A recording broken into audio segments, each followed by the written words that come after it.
আসসালামু আলাইকুম রহমতুল্লাহ। আশা করি আল্লাহর রহমতে সবাই ভালো আছেন। আজকের এই ভিডিওতে আমি খুবই ইম্পর্ট্যান্ট একটা বিষয় নিয়ে আলোচনা করতে যাচ্ছি, যেটি আপনার হায়ার স্টাডির জন্য খুবই গুরুত্বপূর্ণ ভূমিকা পালন করতে পারে।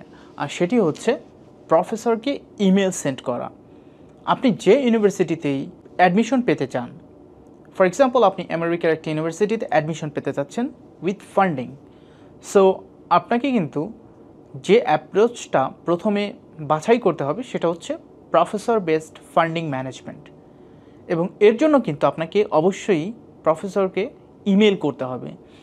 তারপরে আপনাকে জানাতে হবে ইমেলের মাধ্যমে যে আপনি আসলে কে, আপনার গবেষণার এক্সপেরিয়েন্স কেমন, আপনি আসলে কেন তার ল্যাবে কাজ করতে চান, তার সাথে যুক্ত হতে চান, এই বিষয়গুলো কিন্তু তাকে জানাতে হবে। আর এই হোল প্রসেসটাই হচ্ছে শুধুমাত্র লেখার মাধ্যমে আপনি জানাতে পারবেন।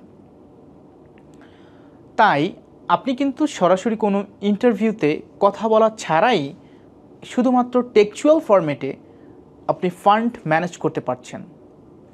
সো বুঝতেই পারছেন প্রফেসরকে ইমেল সেন্ড করার যে ধরন সেটা কতটা গুরুত্বপূর্ণ হতে পারে আপনার এই হায়ার স্টাডি জার্নিতে। কিন্তু আপনি যখন ইমেল সেন্ড করবেন তখন সেটি কিভাবে সেন্ড করবেন, ইমেলের ফরম্যাটই বা কী হবে, কি কি ইমেলে যুক্ত করবেন আর কি কি ইমেলে যুক্ত করবেন না।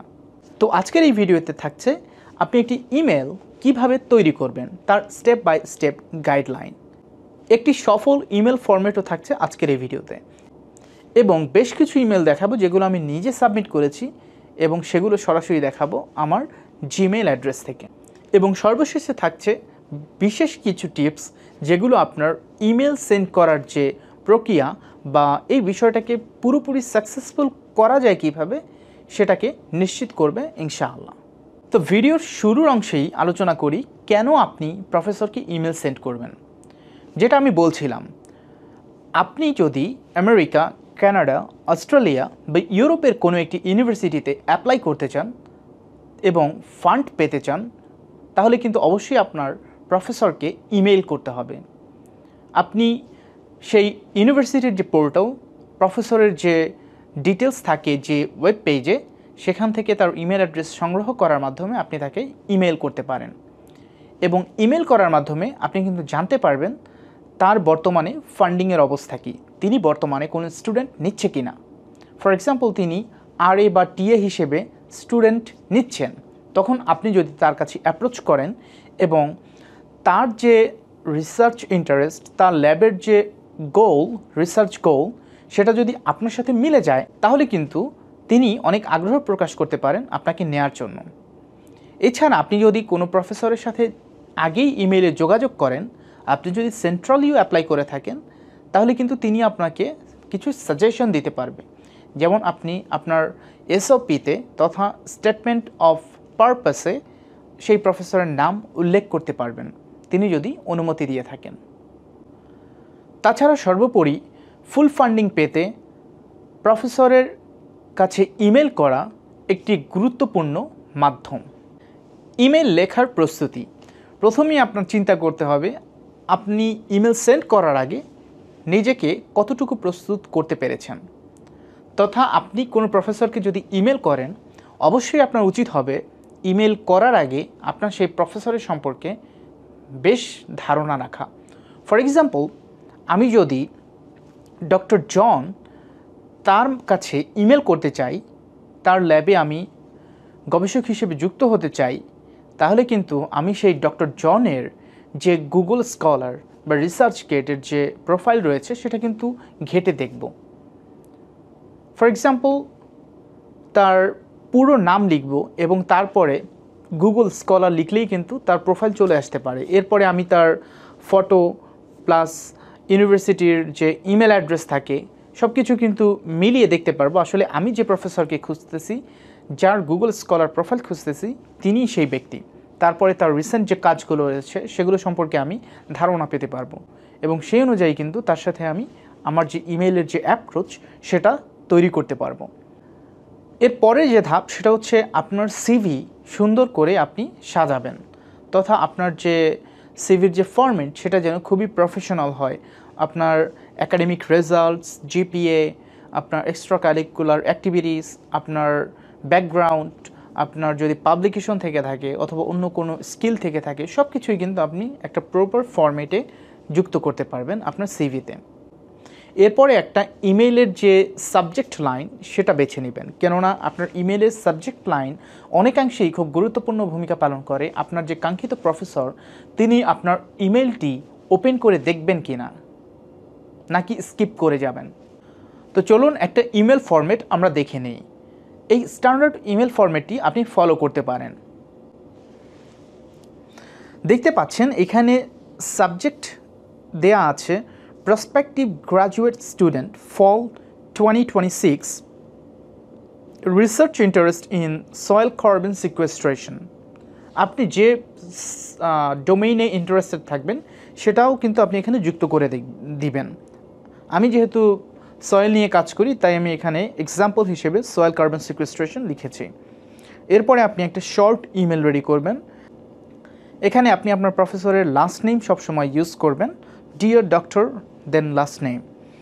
এরপরে আপনি গ্রেটিংস দিয়ে শুরু করলেন, তারপর আপনার কিছু ডিটেলস বললেন যে আপনি কী বিষয়ে পড়াশোনা করেছেন, আপনার নাম, কোথা থেকে পড়াশোনা করেছেন, কোন ইউনিভার্সিটিতে আপনি আছেন বর্তমানে, এবং আপনার রিসার্চ ইন্টারেস্ট কী সেটাও কিন্তু আপনি উল্লেখ করে দিবেন স্পেসিফিক টপিক দিয়ে। পাবলিকেশন থাকে সেটাও আপনি উল্লেখ করে দিতে পারেন। আপনি এরপরে বলবেন যে আপনি আসলে তার ইউনিভার্সিটিতে তার ল্যাবে জয়েন করতে চান, তার কিছু রিসেন্ট পেপার আপনি পড়েছেন এবং সেই পেপারের এই বিষয়গুলো আপনার ভালো লেগেছে এবং আপনি আসলে এই বিষয়ে কাজ করতে আগ্রহী।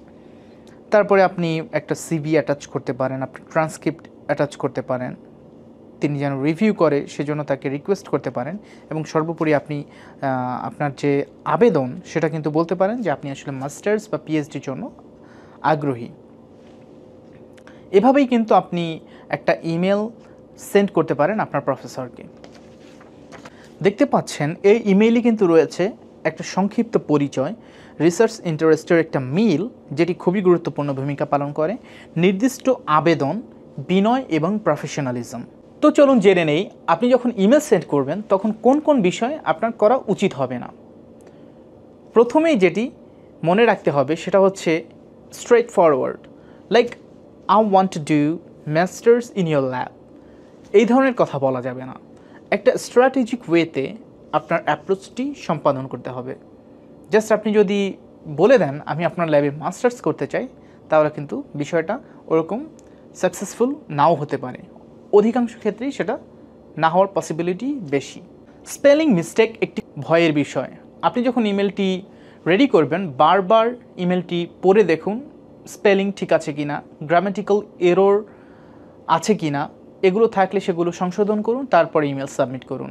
একটা স্পেলিং মিস্টেকও আপনার সম্পর্কে একটি ব্যাড এক্সপ্রেশন এনে দিতে পারে আপনার কাঙ্ক্ষিত প্রফেসরের কাছে।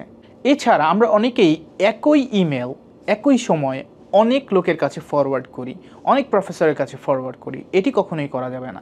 খুবই ধৈর্য সহকারে আপনি প্রয়োজনে একদিনে 10টা ইমেল সেন্ড করেন এবং সেই 10টা ইন্ডিভিজুয়ালি কাস্টমাইজড পার্সোনালাইজড ওয়েতে আপনার প্রফেসরদের সেন্ড করেন। ইনশাআল্লাহ যদি আপনার রিজেক্ট থেকে থাকে আপনি অবশ্যই তার কাছ থেকে রিপ্লাই পাবেন এবং ইনশাআল্লাহ ফান্ডিংয়েরও ব্যবস্থা হয়ে যাবে। এবং সর্বোপরি বড়সড় পিডিএফ ফাইল অ্যাড না করাই ভালো, এতে অনেক ক্ষেত্রেই ইমেল স্প্যাম ফোল্ডারে চলে যেতে পারে। তো চলুন এবার কিছু টিপস শেয়ার করি। আপনি যখন ইমেলটা লিখবেন ইমেলটা সবসময় মডারেট ওয়েতে তথা বেশি শর্টও না এবং বেশি লংও না এভাবে রাখার চেষ্টা করুন। এবং ইমেইলের যে সেন্ড করার টাইম সেটা খুবই গুরুত্বপূর্ণ। আপনি যে দেশের প্রফেসরের কাছে ইমেল সেন্ড করছেন সেই দেশের টাইম অনুযায়ী সকাল 8টা থেকে 12টার ভেতরে সাবমিট করতে পারেন আপনার ইমেল। কেননা ম্যাক্সিমাম প্রফেসর সকালে যখন তার অফিসে প্রবেশ করেন তারপরেই কিন্তু প্রথমে তার ইমেলগুলো চেক করেন, এবং তার যদি মন ভালো থাকে এবং তিনি যদি পছন্দ করেন ইমেল তাহলে কিন্তু আপনাকে রেসপন্স করে দিতে পারেন সাথে সাথে।